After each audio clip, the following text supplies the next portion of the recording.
प्रिय प्रधानाचार्य, शिक्षकगण तथा हमारे सहपाठी, आज हम आप लोगों के सामने आज़ादी के अमृत महोत्सव में कुछ क्रांतिकारियों के बारे में बोलेंगे।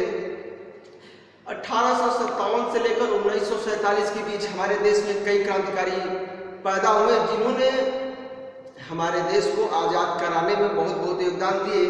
उन्हीं का देन है कि जिसके कारण से आज हमारा देश आज़ाद हो पाया। उन्हीं में एक क्रांतिकारी भगत सिंह के बारे में हम कुछ बताएंगे। भगत सिंह का जन्म 28 सितंबर सन 1907 ईस्वी को हुआ था। उनके पिता का नाम सरदार किशन सिंह तथा माता का नाम विद्यावती कौर था। इनके पिता तथा चाचा अजीत सिंह सक्रिय स्वतंत्रता सेनानी थे और भगत सिंह बचपन से ही साहसी थे।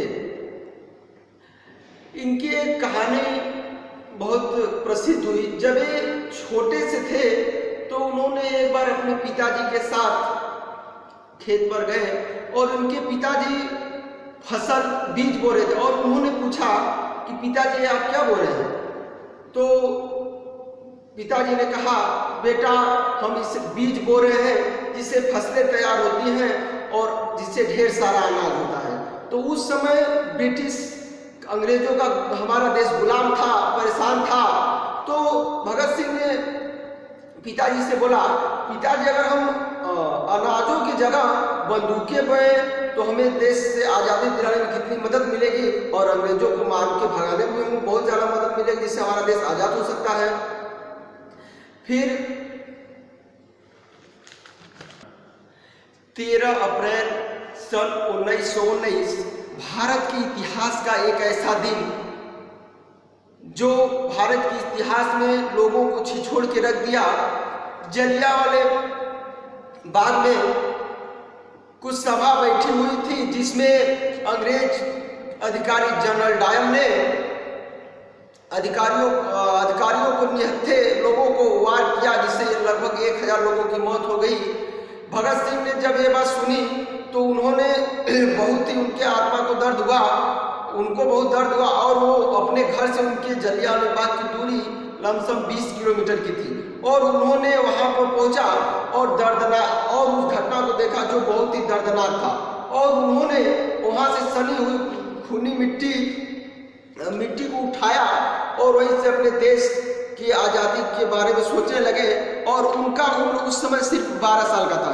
1 अगस्त 1920 असहयोग आंदोलन। इस आंदोलन में यह था, महात्मा गांधी द्वारा चलाए गए इस आंदोलन में महात्मा गांधी का कहना था कि सरकारी नौकरियां छोड़ दें, बच्चे स्कूल जाना छोड़ दें, मजदूर फैक्ट्रियों में काम करना छोड़ दें। कहने का आशय था ब्रिटिश सरकार को किसी भी तरह से कोई टैक्स ना दे। कहने का आशय था कि अगर ये सब करने से जिससे कि उनकी सरकार में सब उथल पुथल है, जिससे वो आगे न बढ़ पाए। और उनका महात्मा गांधी का मानना था अगर हम ऐसा करते हैं तो 1 साल के भीतर ही हम अपने देश को आज़ाद कर लेंगे। 1 साल भगत सिंह ने बहुत छोटी सी उम्र में उस असहयोग आंदोलन को चढ़ बढ़कर भाग लिया। 5 फरवरी सन 1922 को गोरखपुर जिले में एक चौरी चौरा नामक गांव में जुलूस निकलते समय कुछ सिपाहियों ने रोका और इसी समय लोगों ने गुस्से में थाने को जला दिया, जिसमें एक दरोगा तथा 21 लोगों की मौत हो गई। यह सुनकर गांधी जी बहुत ही स्तब्ध रह गए और उन्होंने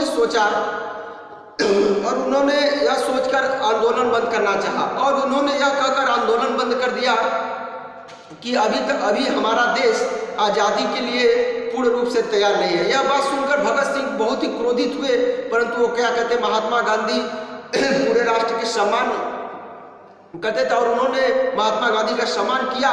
परंतु वहां से उन्होंने एक रास्ता महात्मा गांधी से अलग बना।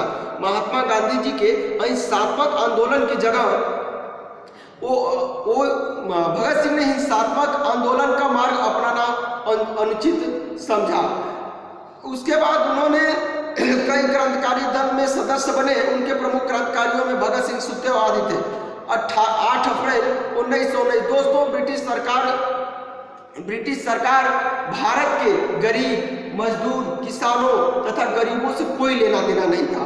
उनके रहन सहन तो कोई मतलब नहीं था। उनसे मतलब यह था कि हम सरकार को बस खाली राज करना था और उनको गुलामी के धुन बजाना था। देश के आने से उसके बाद उन लोगों ने मजदूर विरोधी बिल पारित किया था। इस बिल को चंद्रशेखर आजाद तथा इनके क्रांतिकारी साथियों ने जमकर विरोध किया और उन्होंने 8 अप्रैल 1929 को दिल्ली के केंद्रीय असेंबली में बम फेंका और बम फेंकने बाद उन लोगों ने स्वयं अपनी गिरफ्तारी दी और भगत सिंह ने गिरफ्तारी दी और उन्होंने भगत सिंह और उनके साथियों ने इनकलाब जिंदाबाद का नारा दिया। गिरफ्तार होने के बाद भगत सिंह को जिस जेल में रखा गया, गिरफ्तार होने के बाद भगत सिंह को जिस जेल में रखा गया, उस जेल में अंग्रेजी कैदियों तथा भारतीय कैदियों में बहुत ज्यादा भेदभाव किया जाता था।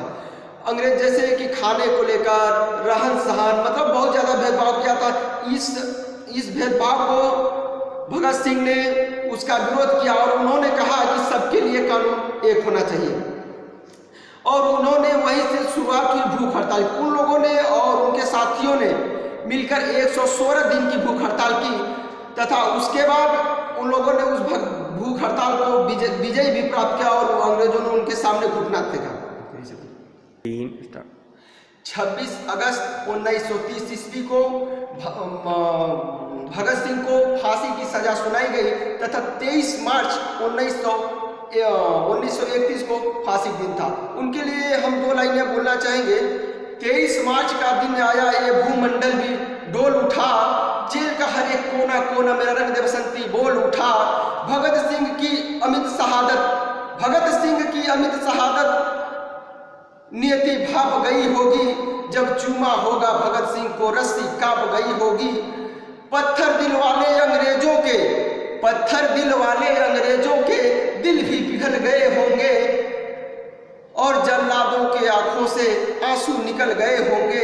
इनकलाब के नारों से फिर पूरा भारत गूंज उठा। 23 साल का एक